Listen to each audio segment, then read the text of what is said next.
Hello, friends. My name is Emily, and I am an Assistant Youth and Teen Services Librarian here at Fayetteville Public Library. And this is the Reading Buddy Book Club, where we are finishing today, Upside Down Magic.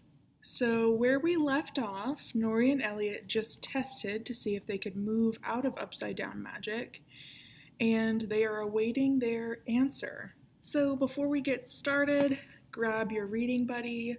Grab a drink, a snack, whatever you want or need while you listen, and let's get started. Chapter 16. The UDM students, Nori and Elliot among them, did math and geography and expressed their feelings through interpretive dance. They did headstands. Bax went to the nurse. My eyes, Sebastian cried during music class. He shielded them with his hands. If you have to sing, can't you at least sing on key? If you have to complain, can't you at least do it in your head? Andre called from the ceiling. Sebastian looked up and stuck out his tongue. Andre grinned. Nori suppressed a smile. There might be some things she'd miss once she got transferred out of the UDM class. Later in the morning, Miss Starr guided them through a centering activity. The students were supposed to balance on their right legs and lean forward, their arms outstretched like wings. Yes, Willa, she said. Now straighten your left leg and stretch your left foot behind you. Oh dear, Elliot, are you all right? Elliot was not very centered. He toppled over time after time. At first, he laughed, but as the rest of the class got better and he didn't, Nori could see that it bothered him. Don't worry about it, she told him, hopping over on her right leg. She was about to say, we don't have to do centering exercises when we get to the regular class, but Bax spoke over her. Dude, pinch your earlobe. Huh? Elliot said. When you wobble, pinch your right earlobe. Elliot planted his right leg. He stretched out his arms and leaned forward. He extended his left leg behind him and wobbled like crazy. Whoa, he said, pinwheeling his arms. Grab your earlobe, pinch it, Bax said. Elliot did, and he found his balance. Then he stretched his arms out again. He was a perfect airplane. He beamed. How'd you know the earlobe thing? He asked Bax. I'm a rock half the time. Rocks don't wobble. Rocks don't have earlobes either, Elliot said. He frowned. Fine, Bax said. My mom makes me go to yoga class with her. Well, thanks, Elliot said. He came out of his airplane and bumped knuckles with Bax again. They did that almost every day now. Nori wondered if there were things Elliot might miss about UDM too. She decided not to ask. After lunch, Miss Starr's class joined the other kids for recess in the yard. As usual, the UDM kids hung out by the swing set. Today, Elliot brought up the rear, holding Andre on his leash. He barely stopped at the swings, however, and handed the leash to Nori. Got to go, he said. The Sparkies will want to hear the good news. Elliot, wait, Nori said, stepping apart from the others and lowering her voice. Andre was floating a safe distance away. Principal Gonzalez hasn't told us officially yet. Yeah, but come on, we aced it. Nori bit her finger. Still, why do you want to tell the Sparkies? They'll be excited for me, Elliot said. You'll see. We've been friends forever and they're awesome. They just weren't comfortable with the freezing, which is really understandable. He dashed down the hill toward Zinnia, Lacey, and Rune, who were clustered by the woody area near the yard boundary. What does he see in those guys? Nori asked, back at the swing set. Marigold wrinkled her nose. I think they're mean. Something twitched against Nori's wrist. It was Andre's leash, pulling roughly against her skin. Something's going wrong with Elliot and the Sparkies, he called down. We should go over there. What's happening? Nori asked. She couldn't see the woodsy area, but Andre was up high enough to see it. He frog-kicked his legs, making Nori stumble. Nori, let's go. Those guys are being jerks. Nori and the other UDM kids took off at a sprint. Nori pulled Andre along. They found Elliot just past the tree line, where it was hard for the lunch ladies to see. He was with the Sparkies in a shadowy spot between two oaks. They had him backed up against a tree. Lacey held a stick that was on fire. Come on, just one for each of us, Zinnia was saying. You don't understand, Elliot said. I'm normal now. But we really want popsicles, Lacey said in a baby voice. If you were really our friend, you'd make us some. She waved the flaming stick at Elliot's head. He can't make popsicles out of thin air, Andre called from up high. Leave him alone. The Sparkies swiveled their heads and peered at the sky. Or what? You'll spit on me? Zinnia laughed. Seriously, said Bax. Elliot, come over here with us. Elliot hesitated for a second, but then came to stand with the UDM kids. Don't mess with him again, Bax said to the Sparkies. Ooh, I'm scared, said Lacey. Big bad Bax might turn into a rock. Bax snarled. If I do, I hope I land on your foot. Now, Lacey, don't be mean, Zinnia said. Bax can't help it that he's always turning into a rock. He's just wonky. She swept her hand into an arc. They all are. We are not wonky, said Willa. We're different. No one says wonky anymore, added Marigold. It's so old-fashioned. You sound like my grandmother. Changing the label doesn't change the facts, said Lacey. Ask anyone. You guys are all as wonky as a skunk with an elephant trunk. Ooh, that rhymes, she laughed. Wonky as a skunk with an elephant trunk. Don't, Nori snapped. Lacey smirked. Wow, great comeback. Stop it. That's all you've got to say, Lacey retorted. She walked toward Nori. It blows my mind that your father is headmaster of Sage Academy while you're just you, wonky, weird, and oh so smelly. Andre muttered under his breath. Then he hawked up a huge loogie, and a mouthful landed smack on Lacey's head. It snaked down her forehead and oozed behind her glasses. Ew, said Zinnia. Lacey, that is super gross. Rune laughed. Lacey screwed her mouth into an ugly shape and flung her hand in Andre's direction. There was a spark, and Andre's leash started to smolder. Tiny tongues of flame shot out. Nori screamed. Andre's leash is on fire, she cried. You guys, help! Andre yelled in fright. The flames reached higher. Willa frowned and pressed her fingers to her temples. Nothing happened. I don't rain outdoors yet, she wailed. Sebastian stood helpless. Marigold, too. I'd shrink his leash, she said, worrying her hands. But what if it makes his clothes catch fire? The leash was burning away. Now only threads kept Andre from ballooning into space. The heat reached Nori's hand, but she held tight. Help, Andre cried. If the leash breaks, I'll keep going forever. I'll get a flyer from up in the yard, Marigold said. Sebastian grabbed his arm. Won't help. The only kids out here are 5th graders. And they can only fly up 2 feet, Marigold finished. And the lunch ladies, they're all fuzzies. Nori's breath came fast. She shot Elliot a desperate look, because she knew what needed to be done, and so did he. You have to help, she told him. Come on, you can do it. He hesitated. You have to. Forget the stupid box of normal. Andre needs help. Elliot pressed his lips together. He flung his fingers out with intense determination. The leash froze from top to bottom. With a hiss, the fire was gone. Elliot, Nori cried triumphantly. Yes! Andre's body sagged with relief. You're okay. We'll get you down. Hand over hand, she started pulling the frozen leash toward her. You saved him, Marigold said to Elliot. I did, Elliot said. But he hadn't. With a terrifying sound, the frozen leash creaked. Splinters of ice rained down. Crack. It snapped in 2. No, Nori cried. Andre went up, his arms and legs flailing. Super fast, super high. Lacey laughed. Everyone else jabbered, throwing out panicked suggestions. Knock him down with pine cones. Throw a net over him. Get an advanced flyer, quick. Sebastian sprinted back to the school to get a teacher, but Andre was already high enough above the treetops. By the time a flyer arrived on the scene, Andre would be gone. Nori dug her fingernails into her palms.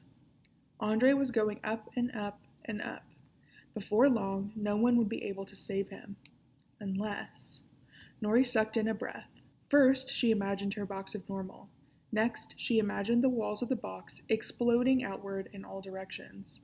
No more box, no more normal. Then she pictured a bird, big and fast and strong. She had never done bird.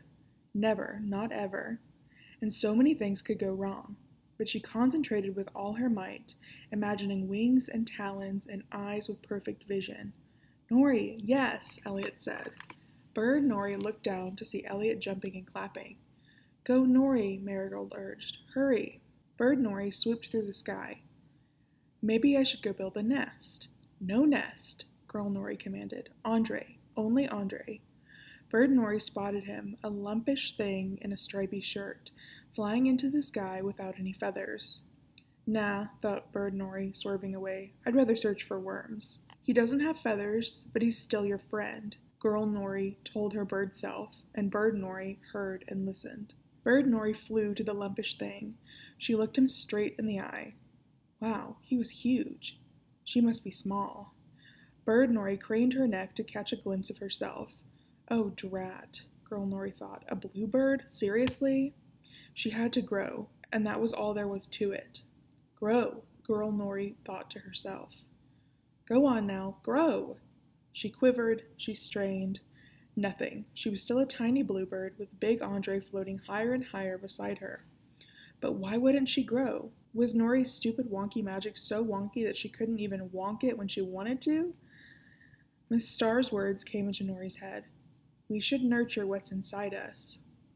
Well, there was a lot of different magic inside Nori, that was for sure. When she drew her box of normal, it was teeny tiny compared to the part of herself she had to leave out. In the part of her she had to leave out, there was definitely magic that could make her grow. She knew it because of the skunkifant. I'm nurturing you, inner skunkifant, she thought. She nurtured it as hard as she could. Come on already. No luck. In her mind, she heard Miss Star's voice again. UDM isn't about controlling your feelings. It's about understanding them. Okay, she'd try that. What was she feeling? Worry for Andre, disgust at Lacey, annoyance at Elliot for trying to be friends with Lacey, sympathy with him for wanting friends, hope that she and Pepper could one day be friends, anger at Father, frustration at Dahlia and Hawthorne, missing them too, pride at doing a good bluebird, but fear of what people may say if she turned her bluebird into something else. Those were her feelings, the feelings of Nori Boxwood Horace, right then as she fluttered in front of Andre in the sky. And that did it. Nori grew, and grew, and grew, and grew. She was enormous bluebird Nori. Andre screamed. He kicked, trying to get away. Enormous bluebird Nori changed again. Her bird face shifted. She recognized the stretchiness of her skin and the flutter of her eyelashes. Now she had her girl face. Whoa. Nori had never heard of a fluxer who could do part animal and part human. Andre, it's me, Nori, said enormous bluebird Nori with Nori's actual face. Andre's eyes bugged. It is, really. I'm going to save you now, okay? Enormous bluebird Nori with Nori's actual face grabbed hold of Andre with her claw feet. He was heavy, and the pull of his upside-down magic was strong, but she flapped her powerful wings and delivered him safely to the ground. Everyone from UDM cheered. Nori, relieved and exhausted, turned back into herself, and Andre, no longer in the clutches of a giant bird, started floating back up again. No! Nori grabbed his ankle. But the more anxious Andre was, the stronger his magic became. He kept going up. Elliot grabbed Nori's legs, and that was helpful. But Andre's floating magic was strong, and so Elliot was lifted off the ground as well. Willa grabbed Elliot. We need a rope. Somebody find a rope. Zinnia and Rune took off toward the school, but when they were halfway there, Myracle gasped and pointed. There, she said. It was Bax. He was a rope. Myracle passed rope Bax to Elliot, who passed him to Nori, who tied him to Andre's belt. She gave a yank to make sure the knot held. Rope Bax held on to Andre. Nori gave rope Bax to Willa, who wrapped the loose end around her wrist for added security. Clumsily, everyone, except for Andre, climbed down to the ground. They were safe. Andre was safe. It took a minute for it to sink in. Thanks, Bax, Andre said to the rope. Rope Bax didn't answer. Who's Sebastian talking to? Elliot wondered. They turned to look. Sebastian was running over, speaking to the air. "Sebastian!" yelled Nori. "Who are you talking to?" Something next to Sebastian shimmered. A shoe appeared, then a jacket, then the rest of Principal Gonzalez's body appeared, with his mustache coming at last. With a wiggle of his lips, as if to make sure his hair was in place, he said, "He was talking to me." Chapter 17. Principal Gonzalez pulled a blue leather leash from his pocket. He walked over and fastened it to Andre's belt and unlooped rope backs. He handed the leash to Nori and rope backs back to Willa. "Take backs to Nurse Riley. He'll know what to do." The principal paused. "I wouldn't watch, though, if I were you." Willa hurried off. Lacey, eyes on the ground, crept behind her like a crab hoping not to be noticed. Principal Gonzalez said, holding up one finger. "Not so fast," Lacey clenched. Lacey slumped. Then she turned around. She pasted a smile on and said, "I'm so glad Andre is safe. I mean, Elliot, the way he iced that leash and broke it, upside-down magic is really dangerous." She blinked innocently. "Not to be mean, I'm just saying." The principal frowned. "Let's talk about you, Lacey. Do you think it was clever to set fire to someone's leash?" "No, sir. I know it was unsupervised flaring, but it was an accident. My control wasn't good at all. You can ask my teacher. We used the fire extinguishers 4 times because of me, just last week." Gonzalez raised his eyebrows. "It was a mistake, I swear," continued Lacey. "I didn't flare his leash on purpose." Principal Gonzalez said.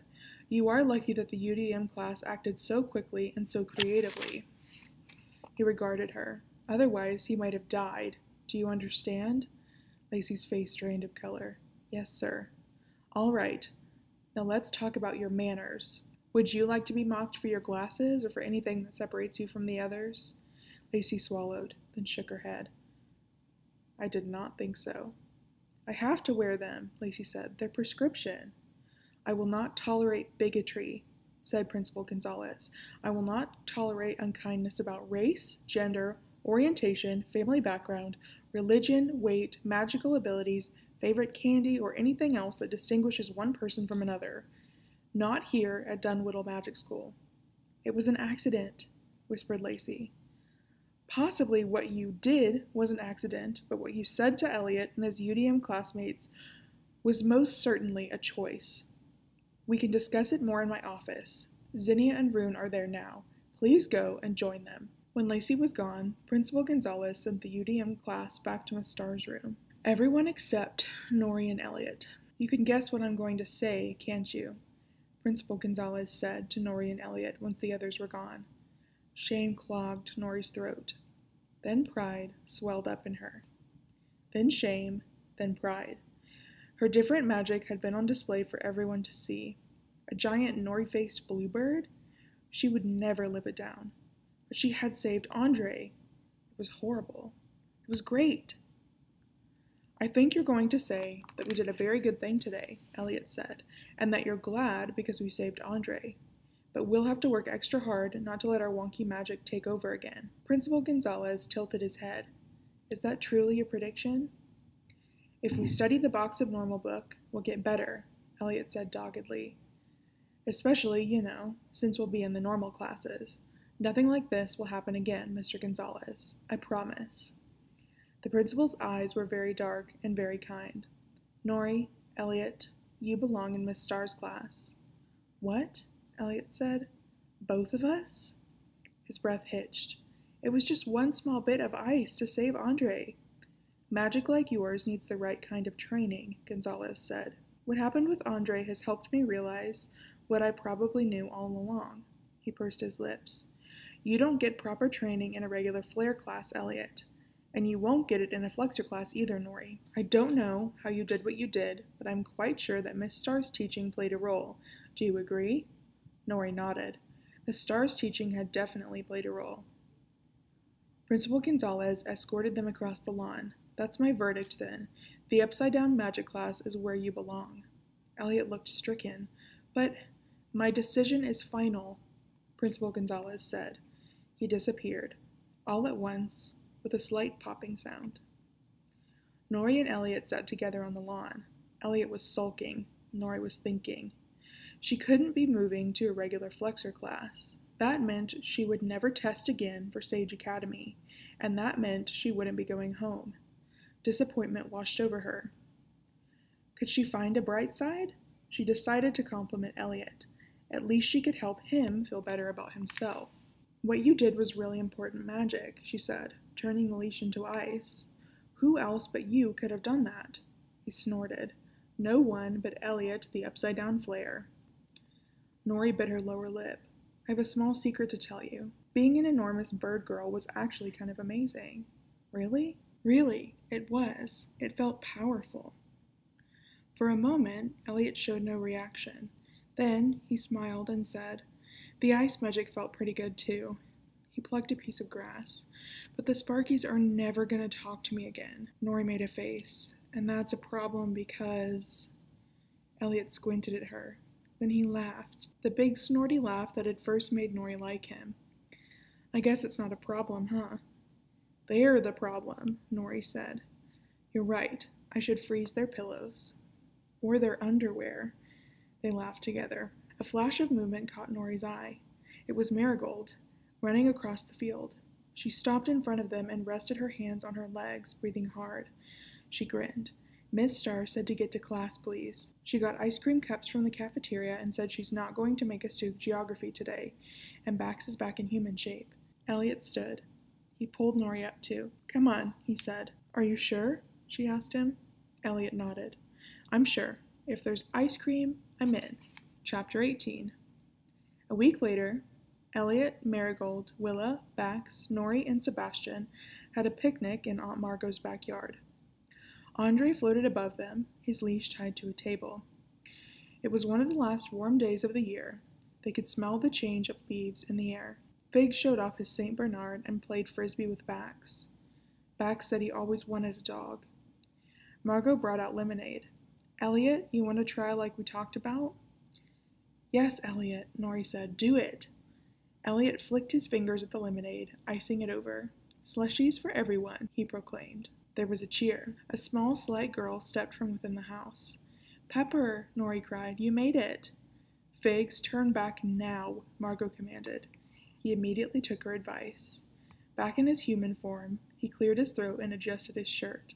If Pepper scared him, even for half a second, he wasn't about to show it. Pepper stood shyly at the edge of the yard. Nori dashed over, took her by the forearm, and dragged her toward the others. Lemon slushies by Elliot, she said as she handed Pepper one. Pepper smiled. Yum. Margot's cell phone buzzed. She frowned and fished it out of her pocket. Hello? She listened for a moment, and her eyes flew to Nori. Actually, now isn't a good... Well, all right. She sighed and held the phone out to Nori. It's for you. Nori didn't understand. Her friends were right here, every last one of them. Who could be calling? She stepped away from the group and raised the phone to her ear. Hello? It was Delia and Hawthorne together. How did the test go? Dahlia asked. Did you pass? Hawthorne asked. Are you done being upside down? Can you come home? Nori leaned against a tree. So much had happened that she didn't know where to begin. Also, her feelings were hurt. The test had been last week, and they were just now calling her. I failed, she said. I have to stay in UDM. Oh, sweetie, I'm so sorry, Dahlia exclaimed. Maybe you can try again? You have to, Hawthorne said. His tone reminded Nori of how bossy he could be. You'll have to practice harder, that's all. Harder and longer and better. I do? You're not going to give up, are you? Don't you want to come home? Nori wound a strand of her big hair around her finger. Of course she wanted to go home. She missed Hawthorne and Dahlia and Father. She missed her room, her big house, and her pretty green lawn, and the pretty green lawns of her hometown. She missed all sorts of things. But here she had Aunt Margot, who liked her just the way she was. Aunt Margot got her library books, took her flying sometimes, and let her eat lunches of starch, grease, and sugar. She had Figs, who did an awesome St. Bernard, and Miss Starr, who was never afraid to look silly and who believed in talking about feelings, and the other kids in the UDM class. She had them, and they had her. I have to go, she said into the phone. I have friends over. You do? Hawthorne said. Upside down friends? Yep, said Nori. We're having slushies. Oh, Hawthorne said. He breathed in and out. Well, don't forget to practice your black kitten. Bye, Nori said, and pressed the button to end the call. She lowered the phone to her side. Bax threw a frisbee to Andre, who threw it to Pepper, who threw it to Elliot. Elliot fumbled it, handed it to Willa, who threw it to Marigold, who threw it to Sebastian, who dropped it. Sebastian always dropped it. I can't help it, he cried. The sound waves are so bright. Nori drank her slushie and watched her friends. She wasn't sure she wanted to practice being normal anymore. She wasn't sure she wanted to go back home to Father. Was that giving up? Or was she just choosing something different? Maybe, thought Elinor Boxwood Horace. I like being upside down. That's it. That is the end of Upside Down Magic. And you guys, keep in mind, this is a series, and we have all the other books at the library. So if you want to keep reading the Upside Down Magic series, if you want to keep hearing about what happens to Nori and her friends, come check them out. But that does also mean that this is my last Reading Buddy Book Club video for this summer. I'm so excited that you guys were able to read Upside Down Magic with me. I hope you loved it as much as I did. I hope you guys are having a great summer, and I hope you have a great start to the school year. Bye!